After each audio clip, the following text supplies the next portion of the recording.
Break के बाद फिर स्वागत बा भोजपुरिया समाज के जुटान में। विश्व पटल पर भोजपुरी कैसे फैलल पसरल बार हुआ देख रहल बानी। बड़ा दिलचस्प बातचीत होता।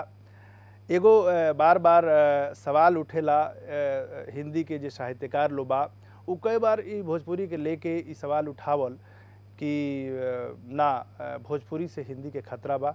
हमरा बीच साथे विद्वान लोग बैठल बा, इस सवाल के हम रखतनी।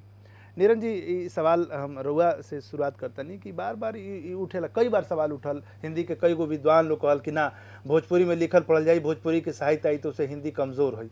का ये बात में कितना दम बा? खाली भोजपुरी नहीं, हिंदी के जितना सहायक भाषा बाड़ी से जौन मिल के हिंदी के बनौली से जी, ओमे इतना समृद्ध लोक साहित्य बा आ इतना समृद्ध लोक परंपरा बा को कोई मिटा नहीं पाए। आ वह कुल परंपरा मिल के हिंदी के बनौलस। हिंदी के इतिहास 150 साल पुराना है। भोजपुरी के इतिहास गोरख से शुरू होला।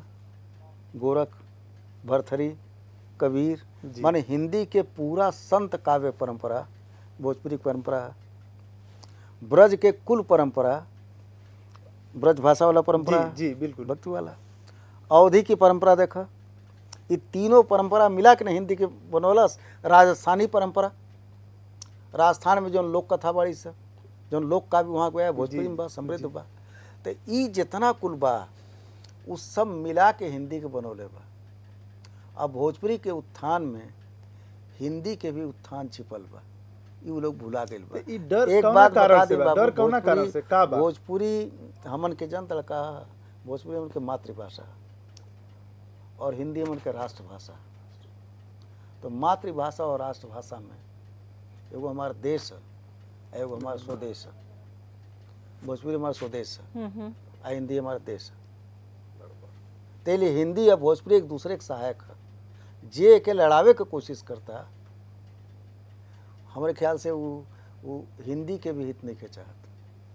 मतलब ई निष्कर्ष हिंदी के भी हित नहीं के चाहत। भोजपुरी से हिंदी मजबूते हुई, अब मजबूत होत रहल बा। इतिहास भाई, जैसे बताने के कर साक्षी बा कि ये मजबूत। बतावा हिंदी के जितना उपभाषा बाड़ी से एक कुल भाषा के शब्दन के निवेश अगर हिंदी में कइल जाए तो अंग्रेजी से ढेर शब्द हिंदी में हो जाए। यहाँ से अंग्रेजी में 10 लाख शब्द बना जी, वो से ढेर शब्द हो जाइए।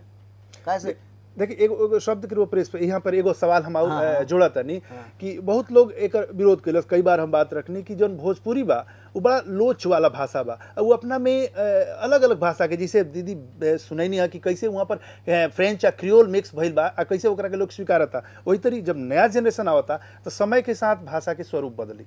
हमनी के बार बार चाहब जा कि सब पुरनका शब्द आवे तो ना आई। अब जैसे हम कुछ उदाहरण के रूप में प्रस्तुत करता नहीं, घर में हमनी के जो तीसरा जनरेशन बुलावेला, केहू के बुलावे खोला तो चाल करो, लेकिन जब नया जनरेशन बुलावता तो बुलावो। तब चाल कर बहुत मुश्किल बा। तो नया नया इत हम एगो हिंदी के बात करनी है, अंग्रेजी के शब्द आवता, उमें और भी भाषा के जो महाराष्ट्र में रहता भोजपुरी बोलता तो वो भी लोचा हो गया, बहुत सारा शब्द आवता। तो अगर भोजपुरी में दूसरा भाषा के शब्द आवता तो उसे भोजपुरी धनी होता, ना कि भोजपुरी के भाषा के स्वरूप बिगड़ता। यही हम बोलले बानी जी। कि देखा मॉरिशस में लोग यही प्रश्न करेला कि भोजपुरी में क्रियोल, फ्रेंच और दूसर भाषा चला। हम बोली तो एक से तब भोजपुरी धनी होल बा। काहे कि जब हौजा के एटमॉस्फेयर में जब भोजपुरी पलल, हौजा के हवा, हौजा के पानी, हौजा के मिट्टी से जुड़ल बा, तो हौजा के लेन देन की भाषा तो लेन देन के है। कोस कोस पर पानी बदलेला, 3 कोस पर बानी। तो हम बोली कैसे अब भोजपुरी भी 4 कोस पर पानी बदले, 8 कोस पर पानी। अब देखा भोजपुरी भी काफी देन दूसर भाषा क्रियोल के देले बाटे। अनेक शब्द ऐसे बा, कटोरा, गोदी,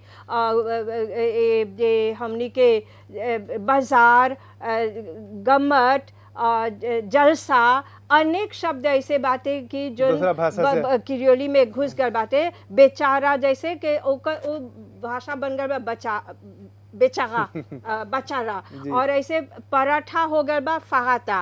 अब जैसे कि फालूदा हो गया बा आलूदा। तो ऐसे बहुत से शब्द क्रियोली में भी घुस गया बा। अब हम तोरा एगो क्रियोली के देवब एगो एग्जाम्पल कि अमेन मो लोटा थाली थरिया मो पारफे पूजा द मंदिर जी समझ गए ना। जी, जी। हमार त ई किरियोली में बतिया था, लेकिन एमे कितना भोजपुरी के शब्द चल रहा। अब एगो तोहरा एगो हम एग्जाम्पल देवत हैं, हमार पुस्तक में डले हैं।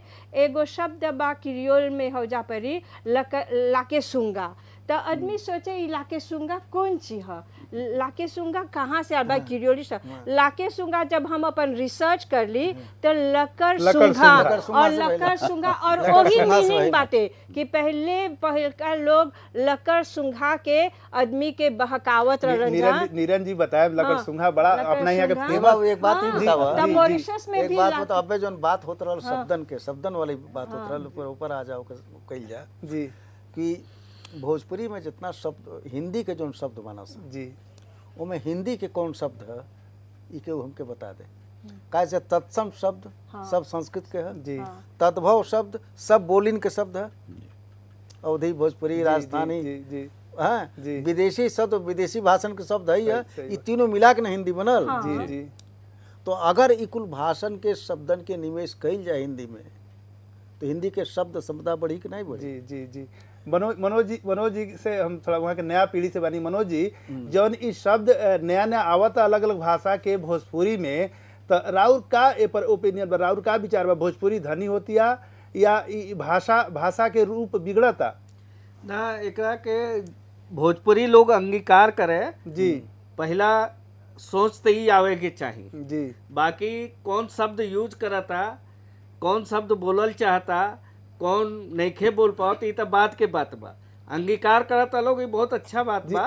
हमारा तो ये बुझाला कुल मिला के कि चाहे जितना मिक्स होके भोजपुरी के पानी बनल रहे के चाहिए, पानीदार भाषा होके के चाहिए, ओबे धार होके तेवर होके तो सब ठीक बा, हमरा जहाँ तक बुझाता। तिवारी जी बानी, वहाँ से हम पूछ लेते हैं, वहाँ के गीत संगीत से जुड़ल बनी कि जौन गीत भी आवता उनमें भी ए ढंग के अब अंग्रेजी mix, Hindi mix, Bhojpuri mix, तो का बा राउर का विचार बा ए पर?